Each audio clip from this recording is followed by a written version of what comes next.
এক রাতের মধ্যেই খরগোশের 12টা বাদ। আসসালামু আলাইকুম ভিউয়ার্স, আমি Abdullah, welcome to my new blog. আজকে আপনাদের সাথে আলোচনা করতে চলেছি খরগোশের সাকসেসফুলি মিটিং কিভাবে করানো হয়। তো আমরা সর্বপ্রথম আমাদেরকে জানতে হবে খরগোশের বয়স সম্পর্কে, যে খরগোশ যতদিন বয়সে যে বাচ্চা বা মিটিং এর জন্য উপযুক্ত হয়। একটা খরগোশ 5 থেকে 6 মাস বয়সে পরিপক্ক হয় এবং 1 বছর বয়সে বেটার হয় যদি তাকে দিয়ে মিটিং 1 বছর করা হয়।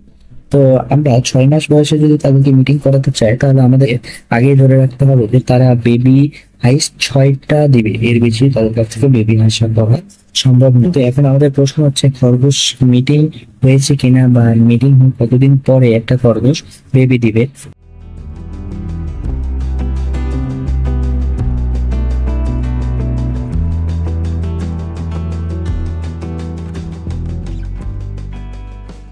আমার বলে রাখা ভালো যে একটা খরগোশ সাকসেসফুলি মিটিং এর 21 থেকে 1 মাসের মধ্যে বেবি দিয়ে থাকে।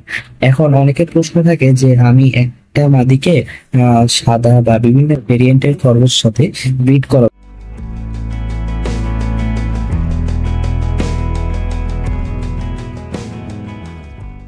সেই ক্ষেত্রে ভিডিওতে দেখানো প্রসেসে আপনারা খরগোশকে মিটিং করাতে পারেন। অনেক সময় তাদেরকে এক খাঁচায় রেখে দিলে তারা মিটিং করে, বাট সাকসেসফুলি অনেক সময় মিটিং হয় না, কারণ মাদিটা দেখা যায় অনেক সময় লেজ দিয়ে মিটিং করতে দেয় না। তো সেই ক্ষেত্রে আপনারা ভিডিওতে দেখানো প্রসেসে মাদিটাকে সামনে ধরে এবং তাদেরকে মিটিং করতে সাহায্য করতে পারেন। এই সময় আপনারা অবশ্যই চেষ্টা করবেন যেন খরগোশের মাদিটা না, মেয়ে খরগোশটা পিছনে লেজটা আপনি সাইডে সরাই দিবেন, যাতে আপনি বুঝতে পারেন যে তার সাকসেসফুলি মিটিং করেছে।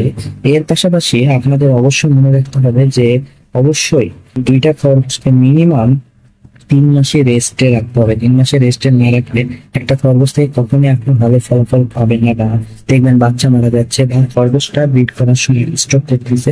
আর অবশ্যই তাদেরকে মিটিং করাতে হলে একটা ঠান্ডা টেম্পারেচারে মিটিং করাবেন না, ছাড়া দেখবেন খরগোশ স্টপ করেছে। আজকের মতো এখানে শেষ করছি। আল্লাহ হাফেজ, আবার দেখা হবে অন্য কোনো নতুন ভিডিওতে।